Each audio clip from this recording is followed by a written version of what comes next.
everybody, myself Akanksha Singh from IPJ Student Forum, and today I would be discussing some important updates on various drugs. Let's just first begin with paracetamol.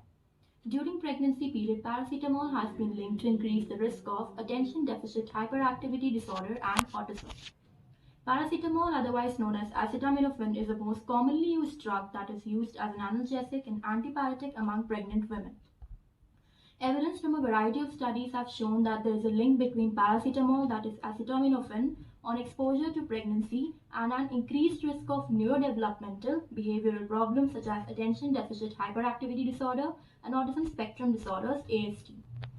JAMA Psychiatry has published a study that aims to examine the prospective link between cord plasma and paracetamol metabolites with the following physician-diagnosed conditions like ADHD, ASD, and developmental disabilities in childhood.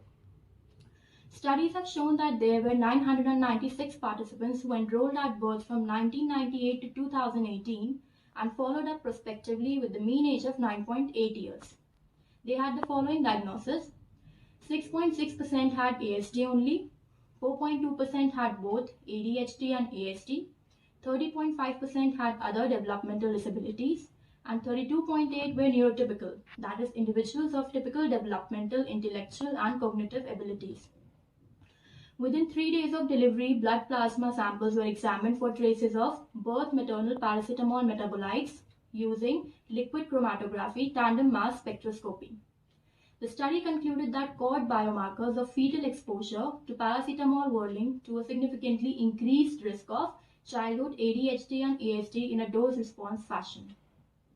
Now let's discuss about replacement of pills with insulin injections for diabetic patients.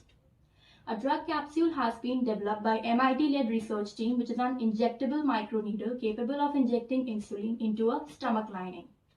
The researchers were able to deliver enough insulin to lower the blood glucose levels compared to the levels achieved by subcutaneous injection using a large animal model. The capsule contains a microneedle within it that is comprised of a compressed freeze-dried insulin and a biodegradable material which is always designed to land in stomach in the same orientation. Once reaching the stomach, the microneedle then gets decompressed, causing insulin to be injected into the lining of the stomach by a spring-releasing mechanism which is freed by dissolving a supporting sugar disc.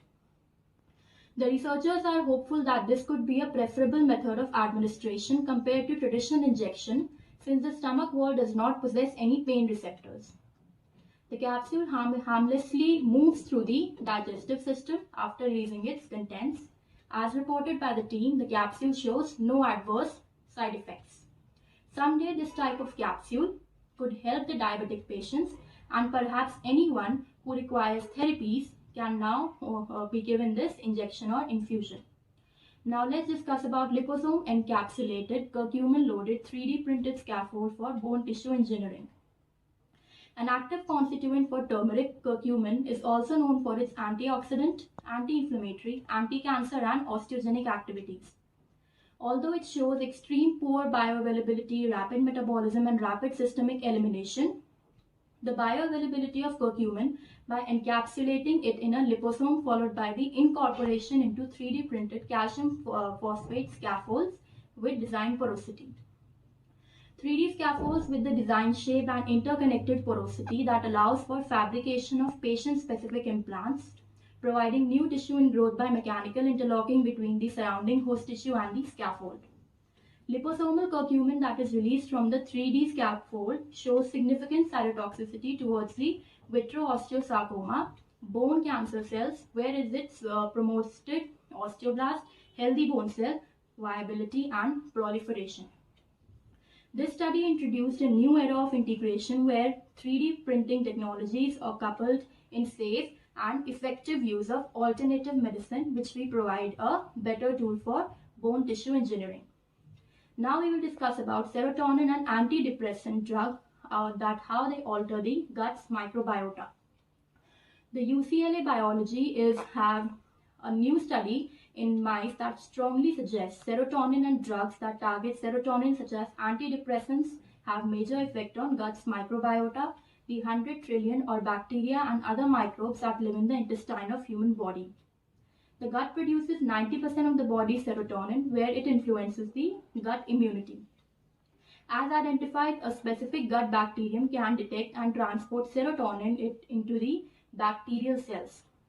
When mice were given antidepressant fluoxetine or Prozac, the biologists found this reduced the transport of serotonin into their cells. This bacterium, about which little information is known, is called Turicibacter sanguinis.